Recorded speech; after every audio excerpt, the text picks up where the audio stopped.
Adulting is hard. Adulting fucking sucks. So in order to cope, I have been playing one of my favorite games from my childhood, Super Smash Bros. For Wii U. It was and still is a really fun time and all, but it's so weird. On the bottom of the screen, it says copyrighted 2014, but that can't possibly be right. Has it really been 10 years since this game came out? No, it can't be. My eyes are just fucking playing tricks on me. I gotta look it up myself and see if it really has been. 12 seconds later. Oh my fucking god, it's been 10 years since Smash 4 came out. This fucking game right here means so much more to me than anyone watching this will ever know. It may not be one of the flashiest games I've ever played. Hell, it's not even my favorite Smash game, but Smash 4 is such a special game to me personally. To this day, no other video game has even ever come close to matching the amount of hype that Smash 4 made me feel back in the day. Pikmin 3 is my favorite video game of all time. I bought it day one when it was released back in 2013 and fell head over heels in love with it, and for the next 11 years I would be eagerly waiting the next entry in the series. When Pikmin 4 was announced, I screamed at a fucking decibel level so high that I didn't even know was humanly achievable, and yet that shit didn't even come fucking halfway to the levels of hype Smash 4 made me feel. The Smash 4 era was a legitimate experience, and my love for Smash 4 goes far beyond nostalgic memories. The first video I ever uploaded to YouTube, no, the first fucking 6 videos I ever uploaded were of Smash 4. It doesn't help the fact that these are some good ass games too, but because of all of this, I thought that nothing would be better than to come back around and make a huge gigantic video on these incredible games as a way to celebrate 10 incredible years of playing it. So with all of that being said, this is Super Smash Bros. For Nintendo 3DS and Wii U.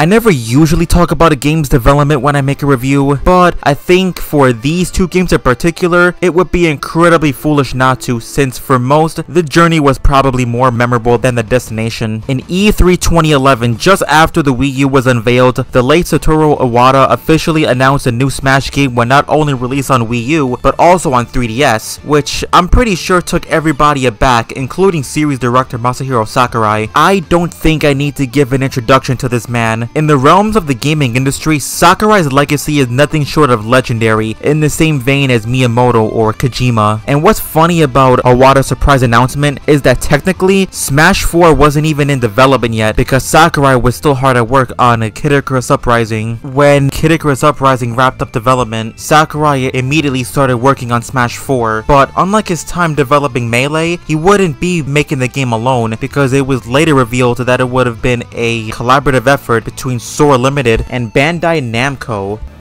We've partnered with Namco Bandai Games and Namco Bandai Studio on this project, and we'll be leveraging their experience and expertise to bring the game to life. In retrospect, there was a very smart move on Sakurai's part. Bandai Namco is one of the most premier studios when it comes to the fighting game scene, even back in 2012 with Tekken, Soul Calibur, and the fucking endless amount of anime schlock. I could hardly think of any other studio more qualified to develop a Smash game than them. Some concept art came out here and there, but not much was said or shown about the game until E3 2013 when all hell broke loose. This trailer is fucking legendary. This shit blew my mind as an 11-year-old. Like, I remember watching the Mega Man trailer, and when the camera panned up to that cliff and we saw the silhouette of Mega Man without his helmet, I legit thought he was Goku at first. No, I'm not joking. But come E3 2013, information about the game will be coming out at a pretty steady pace. Over the course of the next 9 months, we got 2 new character confirmation trailers in the form of Rosalina and Little Mac. Back in the day, one of these got me really hyped and the other pissed me the fuck off. Then came April 2014 when we would get an entire direct purely for Smash 4 detailing items, stages, custom movesets, online play, and even confirming Mewtwo coming back. How the fuck people confuse Water Shuriken for Shadow Ball back then is beyond me. But I think the most hilarious thing to me watching this direct all these years later was Sakurai saying the 3DS version would be coming out in the summer. Speaking of summer, E3 2014. In my opinion, this was the greatest E3 ever for Nintendo. It was when Mario Maker and Splatoon were announced, more in-depth information about games like Yoshi's Woolly World and Hyrule Warriors were shared, and we got our first look at Breath of the Wild. That's pretty funny. Nintendo commissioned the Robot Chicken team to make really high quality skits, and on top of all of this, we got a shit ton of information on Smash 4, Mii Fighters, anime, motherfucking Pac-Man. Pac-Man was one of my most wanted fighters for Smash 4, and seeing him unveiled was glorious. I remember getting heat on Miiverse back in the day for saying that they should fucking take out Sonic from the roster for Pac-Man. Yeah, even back then I was a fucking Sonic hater. But most importantly, Amiibo. Amiibos were a cornerstone of my middle school years, and discussion of them would honestly be better suited for their own video, but whether I like to admit it or not, they're essential for a fundamental element of Smash 4 in particular, so we will be getting back to them eventually. Later in July, Nintendo broadcasted a character reveal trailer in real time to reveal Robin and Lucina from Fire Emblem Awakening.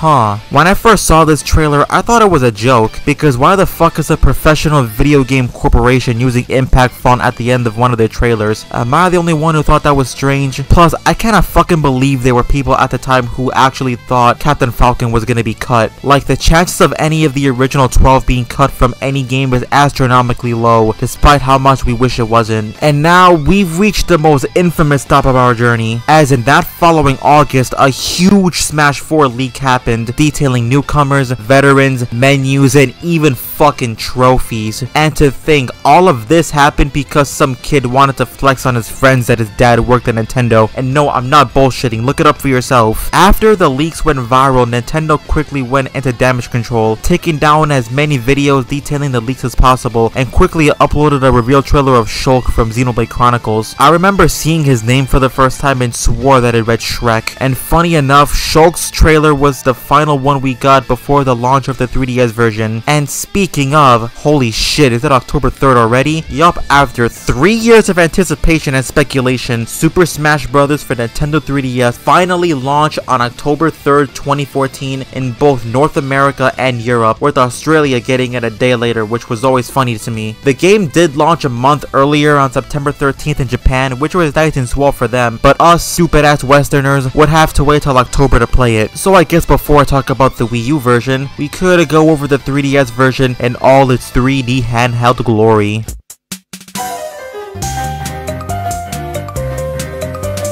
One thing that always bothered me about Smash 4 discourse in particular is that Smash fans think way too much of Smash 3DS and Wii U are 2 games or 1 game. Sakurai considers Smash 3DS Smash 4 and Smash Wii U Smash 5, but how can that be if both games have the same roster and generally have the same gameplay? They're both different versions of the same game. Think of it somewhat as the Pokemon games. Sure, Pokemon Scarlet and Violet are different a lot in the sense of how their climaxes are structured and designed, but the gameplay, plot, extra content, they're all the same, which is enough to say they're generally considered 2 distinct versions of 1 game. Same deal as Smash 4, and this trend is not at all new with video games. Assassin's Creed did it, Zelda did it, so why do people lose their fucking minds when Smash did it? Stop overcomplicating things, it's annoying. Anyway, I guess now it's time to talk about the fucking game now. Alright, time to check my stuff to say about Smash 4 list.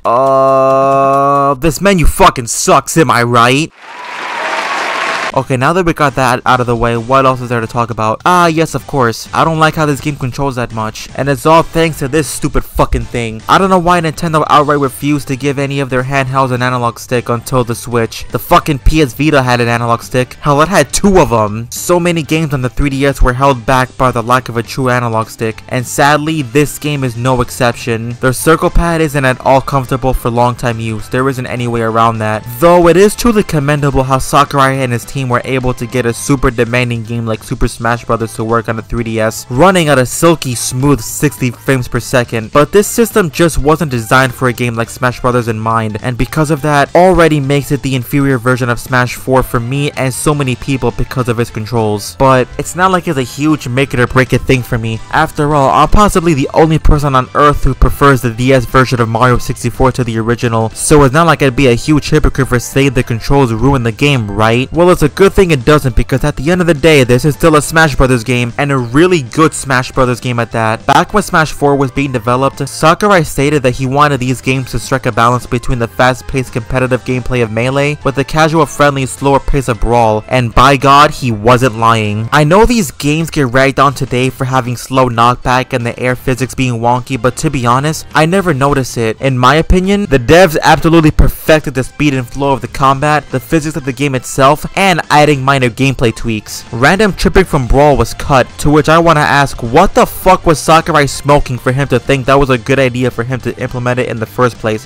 Whatever it was, hey, give me some of it. But if I were to have one small criticism of the core gameplay, is that this game's hitboxes are fucking broken. I've had so many bullshit instances during matches where I'm incredibly close within range of my opponent when attacking, and my attacks fucking miss, which is maddening beyond belief. But apart from that, this game feels incredible to play. Now, for this video, I've been debating if I should get into talking about the fighters themselves when I'm talking about the 3DS version or the Wii U version, but I figured I'd get it out of the way now since it would make the most sense. I'm not gonna talk about the DLC fighters yet though, I'll get into them later, mainly because I couldn't find a ROM of them in it. My fault, I'm aware. But for starters, let's talk about the veterans. I actually really like the characters Sakurai chose to return despite some questionable choices. I'm not one to complain about clones because who gives a shit, but with the release of Ultimate, Sakurai basically confirmed that Dr. Mario is not a clone, so now I have the right to bitch and whine about him, but instead of doing that, I'm gonna be complimenting the fighters that actually warranted returning. I think what I like most about the veterans in this game is that I feel like for the most part, a lot of the fat from previous games were trimmed down a lot to pave the way for the more mechanically interesting newcomers. Sure, we get throwaway characters like Dr. Mario and Toon Link, but I think it's more than a fair trade away. I just realized I didn't say anything about the veterans themselves. They're good, that's it. I don't really have anything to say about the veterans themselves because Sakurai chose the most fucking vanilla characters to return. Sure, that means there's nothing really to audibly groan at because all of the returning characters are fine in a vacuum, but it also means that general discussion about the veterans in Smash 4 is kind of boring, which is something I didn't expect to say in this video because all the fun character discussion totally comes from the newcomers. And about the newcomers, even before the DLC, I think from a gameplay perspective, the newcomers added to Smash 4 are some of the fucking greatest additions to the roster ever in the whole series. The ingenious gimmicks each character possesses evolve the gameplay of Smash Brothers to a level I never even thought was possible, like Mega Man for example. His moveset being composed of mostly projectiles not only suits his character, but also dramatically alters the way the player approaches playing the game itself, giving you a reason to want to try out different characters, which is the essence of Smash. Hell, fighting games in general, even though I don't personally consider Smash to be a fighting game, but that discussion can be another video entirely. I can go on and on for each fighter and how well they shake up the gameplay of Smash, ranging from the subtle like Villager's Pocket or Little Mac's KO Punch to the in-your-face like Robin's Book of Tones or Shulk's Monado arts. Bottom line is that the roster of Smash 4 is great and is debatably the best in the series. I hear you audibly gasp at that comment, but be honest now, out of the fucking 83 characters in Smash Ultimate, how many of those do you actually care about, let alone play as? Exactly. I'm not saying the Smash Ultimate roster is bad or anything, far from it. It's just that this is Smash fans we're talking about. They're as brain dead as a fucking vegetable. But with that out of the way, now it's finally high time to talk about stuff exclusive to Smash 3DS. Before we go in depth about the game modes, let's talk about the stages. I have a lot to say about the stages in Smash Wii U, and spoilers, none of it is positive, so it's a fucking miracle that I actually like the stages in Smash 3DS. There's a really good mixture of both returning and new stages that offer incredibly dynamic hazards and gimmicks that actually enhance my gameplay instead of fucking being annoying in the case of Golden Plains, WarioWare Inc., Spirit Train, Distant Planet, Pictochat, and Pac-Maze, to which I want to say thank fucking God we have an actual good Pac-Man stage in this game. We have stages that offer great stylistic distinct visual variety like Dreamland and Mute City, and again fucking Pac-Maze, and of course we have the mostly standard stages that are just an overall simple fun time like Green Hill Zone, Tortimer's Island, Living Room, and Boxing Ring. Really good names there, guys. But while I like most of these stages, a few of them introduce a gimmick that plagues both of these games. You know what I'm talking about, the stupid fucking stage bosses. I hate these things with every fiber of my being, and not because they're hard, but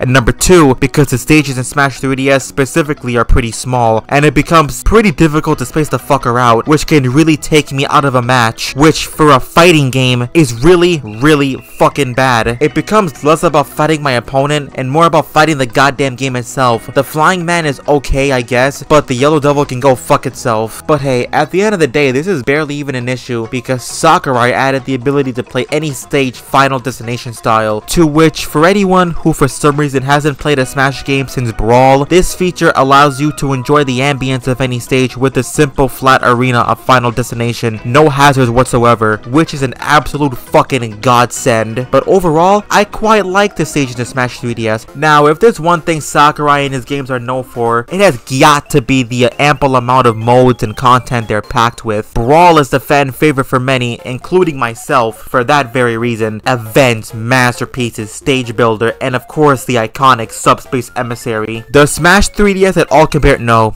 it doesn't. But given the transition from console to handheld, what did you think was gonna happen? You have your standard classic and all-star mode, which are a given with each Smash game. All-star mode is basically the same as it's always been, except unlike in Brawl, where the order of fighters you face was reliant on the year the series their respective character was from started, you fight them based on the year the character initially debuted. It's a pretty inconsequential detail for Sakurai to base an entire mode around, but I really like and appreciate this decision the more time passes and the more I learn about gaming history. Classic mode is when things tend to be more controversial. I heard people really hate classic mode in both versions of Smash 4, especially the Wii U version, but I really like the approach to classic mode in this game, where there's a branching path and you have to pick which mode you want to go on. In every other Smash game, classic mode has a set line of opponents for you to face that rarely ever changes. It makes replays of classic mode kind of stale and repetitive, so it's nice that I actually get to pick who I fight. But at the end of the day, classic and all-star mode are just plain character matches with extra steps. What does Smash 3DS offer for those who'd want a bit more single-player offerings out of a Smash game? Well, there is the Stadium, which hosts multi-man Smash, home run contests, and target blasts. Because of how differently classic mode is structured in both versions of Smash 4 compared to previous entries, it'd be impossible for Sakurai to implement the break the target interjections the same way he did then, without needing to completely restructure classic mode. So we got this in its place, and to be honest, I think the Wii U version spoiled me with this mode, because I hate target blast in the 3DS version. Target blast wasn't anything groundbreaking in the Wii U version, but at least there, you had fucking 3 different layouts instead of the 3DS's one and only, and you're given added challenge and depth by having the bomb get bigger in the second round. I literally feel no need or desire to play target blast with any other character after my first initial try, since, well, I have no reason to if there's no subtle depth or added content to warrant it. Multi-man Smash, in my opinion, there's nothing to this one either. It's just you fighting waves of Mii fighters with set conditions. The only one that sticks out to me out of all of them is Cruel, and that's only because in the Wii U version I had to knock out at least one of them to unlock Duck Hunt, both the character and the stage. And finally, we have home run contests. I like this one. But yeah, I know what you've all been waiting for me to talk about, so let's not dwell on it for any longer, and let's talk about Smash Run, the mode that's almost perfect. I never let my blind fanboy shill side overtake my analytical, autistic, cynical side, but just this once I'm gonna abide by that. I love so much that you have enemies and characters from every series represented in Smash here, even the third parties. It's things like this exponentially that make Smash Brothers feel like a legitimate crossover with every gaming franchise under the sun. And initially, it is really fun to explore this big ass map, fighting enemies, and collecting stat boosts. And considering Smash Run always ends in a different way, whether it be a free-for-all fight, race, or some other bullshit, it makes strategizing on which character to use and which stats to focus on fun. Like for example, if I played as Little Mac, that would certainly help me when it comes to the fighting or if there's a race, but if I get knocked back far enough, I'm basically fucked. That is, if I don't get the right fucking stat boosts. But while Smash Run is really fun, it has one glaring flaw. There's only one map, and it's not a good one. It's not that bad, but it's so fucking bland visually and practically. Ever since Smash Run was initially revealed, I had thought it looked like Subspace Emissary assets, but at a significantly lower resolution. It has that fucking trademark Smash Brothers Desolate Wasteland look to it, and it just doesn't suit this game at all. It suited Brawl because that game was baked entirely in that late 2000s edge. Here, it feels so out of place and somehow even more bland looking than it would have if it was in Brawl. Plus, I just wish there were maps designed around franchises represented in Smash. Like the Wii U version had a stage designed after the Great Cave Offensive from Kirby Superstar. What if we had a map map in Smash Run designed off that? What if we had a Metroid map in Smash Run taking cues from elements presented in Metroidvanias? Hell, we could have possibly had a map designed around the zones from Sonic CD or even Sonic 1. Smash Run had and still has loads of potential that was unfortunately held back greatly from the system it's on. I kind of wish Smash Run returned in Ultimate so we could see it lived up to its full potential. That's the thing with Smash Bros. 3DS. It's a really good game. It's a great game. It's an amazing game, but everything great about it has to be heavily toned down in order to even work on the 3DS. And that's a real shame because the things this game does right, it does really right. Like the stages in this game are so much better than the stages in the Wii U version, but it almost doesn't matter because these types of games are not meant to be played with a fucking stupid ass circle pad. So even though this is indeed an amazing game, I almost never go back to it nowadays, unless it's for novelty purposes, and that really sucks. Regardless though, this is still a good ass game and it's an amazing Smash game, so I'm gonna give Super Smash Bros. For Nintendo 3DS an 8 out of 10. Come the release of Smash 3DS, it made all 2 Wii U owners feverishly excited for the big boy home console version to release, because at the time of the 3DS version's release, despite knowing the full roster at this point, we didn't know much about the Wii U version itself. Sure, we knew some of the exclusive stages, what the online multiplayer would have been like, and that there were gonna be stage bosses, but by and large, we didn't really know shit about what Smash Wii U was gonna be like. But we didn't have to wait that long to find out, because on October 23rd, 2014, we got the Super Smash Bros. For Wii U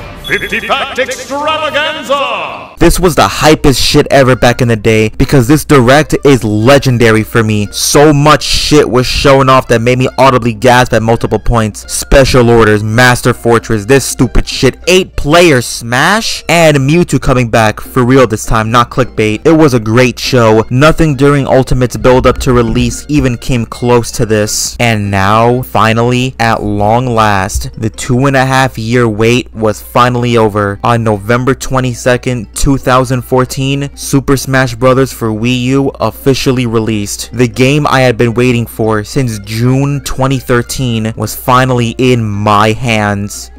On Christmas, because I was a stupid fucking kid with no money. So it's come to this. After 8 long years on YouTube, I'm finally gonna go back to where my journey all started. This is Super Smash Bros. For Wii U. It seems like that over the past few years, a lot of people started to recognize Brawl's strengths and no longer consider it the worst game of the franchise, because now that label has undeservingly been bestowed to this game, and I don't understand why. This game's reputation nowadays basically boils down to, oh, this game is good, but it just feels so obsolete compared to Ultimate, or alternatively, Brawl is better. Well said, but I guess in order to figure out why that is, we'd actually have to play the game first. Okay, time again to check the stuff to say about Smash 4 list. This opening movie fucking sucks, right? Except unlike the ugly menu in the 3DS version, I actually feel something about this. The opening movies in Melee and Brawl are fucking cinematic masterpieces, and the fact that they're followed up with this piece of shit pisses me off. Disjointed clips from the CGI trailers and random gameplay that doesn't match together at all, ahoy! But the music is so damn good, it almost makes up for it. I'm about to say something so bold that it's gonna piss a lot of people the fuck off. Smash Wii U is the best game in the series to control. Yeah, I'm dead fucking serious, and I'm about to explain why. I know what you're thinking, and no, I'm not saying that because of the GameCube controller support. I actually never owned the Smash 4 GameCube controller or the adapter, mainly because of how infamously hard they were to get a hold of back in the day. I'm saying this because of this, the Wii U gamepad. Yeah, I don't care what anyone says, I love this stupid fucking thing. It's so fucking big and bulky and comfortable as shit to hold. Legit, this is one of the most comfortable video game controllers I ever held. I don't know why people hate this thing apart from it being stupid. Okay, like the Wiimote isn't also stupid. The Joy-Cons are stupid, uncomfortable to play with, and don't even work right, so I don't want to hear shit about the Wii U gamepad. The buttons are huge, especially the shoulder buttons and the triggers. It makes pulling off shields, air dodges, grabs, dodge rolls, and spot dodges even more satisfying. Everything is spaced out nicely too. Both analog sticks feel they're the perfect distance from each each other, which is good because you can perform smash attacks with the right analog stick. So if you're like me and can't always rely on holding the left analog stick to perform smash attacks, because to be honest, that method of performing smash attacks always felt imprecise, I just must suck at Smash. But if you're like me, then controlling a Smash game with a big bulky as hell controller like this is right up your alley. And even if you don't like the gamepad, that's fine because you still have every other fucking control option under the goddamn sun with this game. You can use the gamepad, Wiimote, Wii, and Wii U Pro controllers, GameCube controller, a 3DS, the fucking ColecoVision controller. This game has more control options than Ultimate, a Switch game whose whole fucking identity relies on there being multiple ways to control the game. So the Wii U does the Switch's gimmick better than the Switch. Well, that's 1 point for the Wii U. And because I brushed them over when I talked about Smash 3DS, let's talk about the DLC fighters. Corrin, am I right? Anyway, about the characters that are actually worth talking about, I always feel mixed when looking back at the DLC characters from the Smash 4 era as a whole. And yes, I hate to admit this, but that is partially due to the now given context of Ultimate's existence. Regardless of how you feel towards the DLC fighters from Ultimate, it's always gonna be more interesting to reflect when all the characters included in your DLC are new, as opposed to a mixture of newcomers and veterans. At least that's my opinion. But that isn't the only thing. I don't find Mewtwo or Roy Bitch as compelling additions to the game at all. Their movesets were barely tweaked from Melee, so they're pretty underwhelming additions compared to the other DLC characters. Hell, even the base game newcomers in my opinion. I'm cool with Lucas though. I'm biased, yes, but Lucas had one of the best fucking movesets in Brawl, so I'm honestly fine that he wasn't tweaked that much either. As for the DLC newcomers though, I don't give a shit about Corrin. I could do the typical Nintendo YouTuber spiel of shitting on Fire Emblem because they take up half the Smash roster or whatever, but I'm not gonna do that because that joke is so unfunny and played out. Take a fucking shower, you bunch of man children. Plus, I don't think Corrin is a character worth being angry at. There's such a nothing inclusion, and apparently the game they're from was bad. Not even Fire Emblem fans like Fates. That's hysterical. The other three newcomers though were awesome inclusions to the game. Just like the newcomers from the base game, these guys have compelling gameplay gimmicks that pushes the envelope of what Smash as a concept can offer. Like Ryu not only has 2 final smashes, but also has some of the button combinations from actual Street Fighter games as integral parts of his moveset, which was and still is insanely cool. But all in all, the Smash 4 DLC characters are pretty okay. At worst, they're unmemorable and bland, but at best, they're among some of the greatest additions to the Smash roster ever. But that's not it in terms of Smash 4 DLC. We also got DLC in the form of new stages and Mii costumes. Imagine paying for Mii costumes. The fucking DLC stages suck balls, or at least a third of them sucks. Who the fuck asked for Smash 64 stages to return? Peach's castle is just a bunch of random assets lazily jumbled together. If you're not playing on Final Destination, this stage is hell fighting on. What were they fucking thinking? The Miiverse stage was cool when Miiverse was still a thing. Nowadays it's awkward playing on this stage because of the feeling of nothingness it gives me.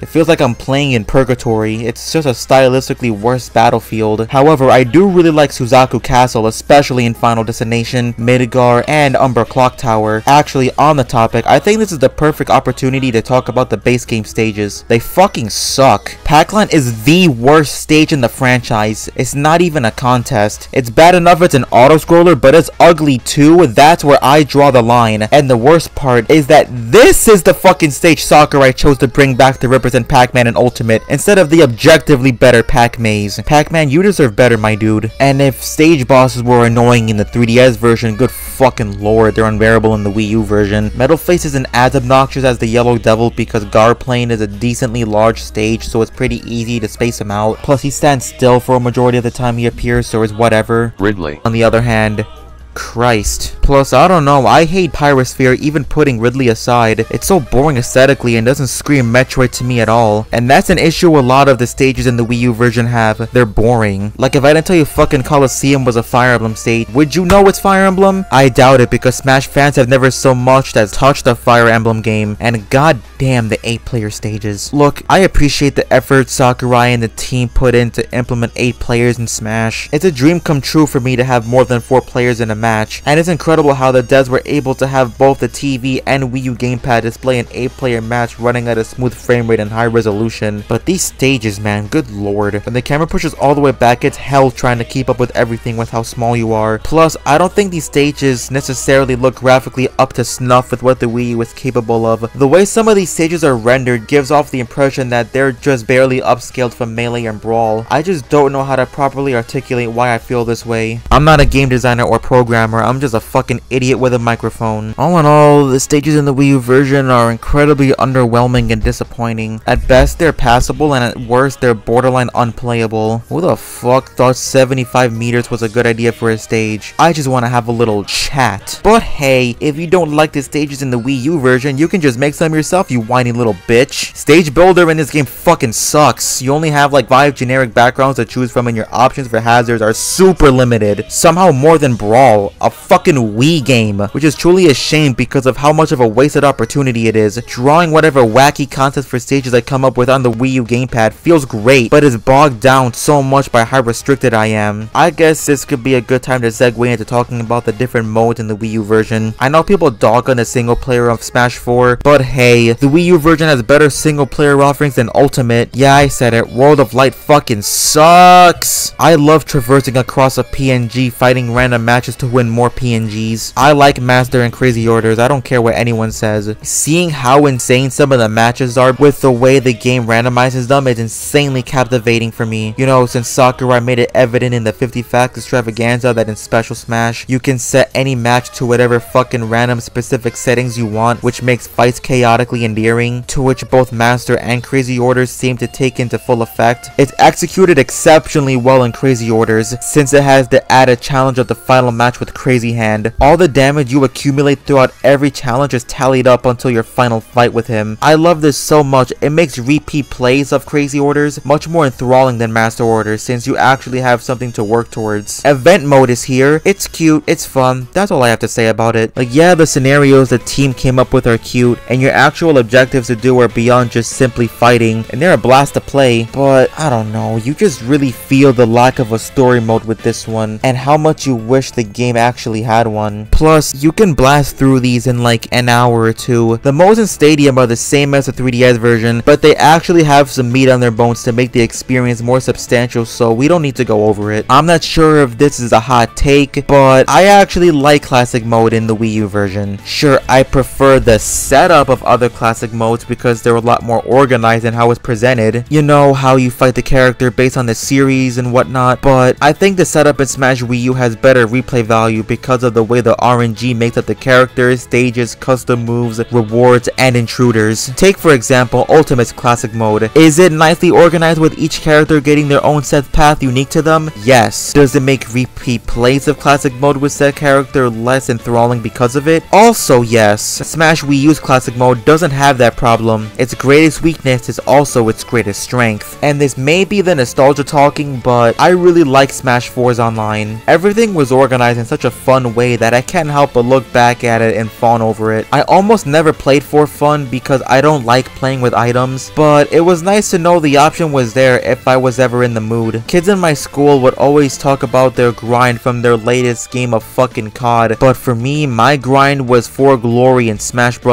Wii U, and I was even worse at video games then than I am now, so you better believe I got my ass kicked most of the time. I also really love shit in the vault, Trophy Rush, masterpieces. I especially love the vibe in Trophy Shop. I know a lot of fans hate the way the trophies were handled in Smash 4, and I can understand why they'd feel that way, but I always had a soft spot for them here. I get that looking at each game individually, the overall collection feels incomplete, and it's gross that a few trophies are flat sprites instead of having a crafted from the ground up model like Melee and Brawl. But instead of saying this is a result of laziness, I'm gonna cope by saying, do you really think the 3DS version could hold all of that if it did get the amount of trophies there were in Melee and Brawl? Huh? I'm getting a call. What? there's more trophies in both Smash 3DS and Wii U than there are in both Melee and Brawl? Huh, I don't know. I think the flat sprites offer visual variety, I guess. But to be honest, I totally get it if it isn't your jam. Okay, I think I added enough filler. Let's talk about Smash Tour. I like it a lot. No, I'm not fucking with you. Really, I think the only bad thing about it is how ugly and cramped the boards are. But other than that, yeah, I found myself liking Smash Tour, which isn't something I expected because I hated this shit when I was younger. And you know what the worst part is? This is better than any Mario Party that released in the past 15 years. Yes, that includes the games on the Switch. Those games are ass, don't at me. It's a little overwhelming at first, but once you learn everything, you'll get the hang of it pretty quickly. It enticed me pretty quickly with the clever way it implements items and characters from the different series represented to impact the way each game plays out. And this is cut from the same cloth that Smash runs, so you already know the deal with your stats. And when you do run into an opponent and are forced into a free-for-all battle, it's genuinely some of the most chaotic shit I've ever experienced in Smash. This is legit how one of the matches went at one point. One person was shrunken, one guy was a fucking giant, another asshole was holding a home run bat, and I was just standing there normal.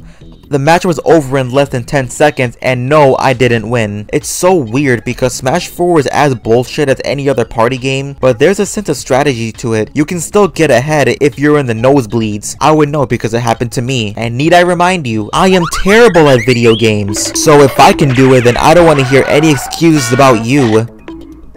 I forgot to talk about the customs, didn't I? Yes, Smash 4 is currently the only game in this series that allows you to fully customize a character's moveset. Some like it, some don't. Where do I stand? Being honest, like with the trophies, I understand why people don't care for the customs. The fact you can't use them competitively sucks and defeats the whole purpose of their existence in the first place. But to be honest, it was probably for the best that Sakurai didn't let them be used competitively. It's not like the Smash fanbase is entirely open to trying new things, especially if they can't counter a specific custom move and then ban it from tournaments because they suck at everything. And then they'll start harassing Sakurai and the rest of the team to make up for their egos being shattered. So really, it was a damned if you do, damned if you don't ordeal. Despite that though, I can't hate on the customs because of one simple thing: amiibos. I love these stupid fucking things back in the day, customizing their stats, movesets, and abilities while literally training them to fight. Literally experiencing them grow in real time was and still is one of the coolest things Nintendo has ever done. This game in general is pretty cool. Yet to my total unsurprise, I still love this game all these years later, putting my nostalgia aside. It's an endless barrage of creative new modes, fighters, inventive gimmicks, and is definitely a game you should check out yourself if you're a fan of the series or just like fun games in general. So I'm gonna give Super Smash Bros. For Wii U also an 8 out of 10. It's good and stuff. But then that goes back to what I said at the start of the Smash Wii U segment. Why has fan reception for this game, and to a lesser extent the 3DS version, gotten so sour over the years? Well, a couple things. Number one, and the most obvious, Smash Ultimate. You know, the thing that happens whenever a new installment in a series comes out. Fans of that respective series come out the woodwork to say that the previous entry was bad, like they weren't praising it when it was initially released. No series is immune to this. Plus, Ultimate was developed with the same engine used to develop the Wii U version, and likely had to use similar assets to save development time, which is resourceful and smart, but also makes Ultimate look very similar to Smash Wii U, which makes people compare them more. And yeah, at first glance, Ultimate is obviously gonna look like the better game, even if it isn't, but people aren't ready to have that discussion yet. Number two, with the names, they suck.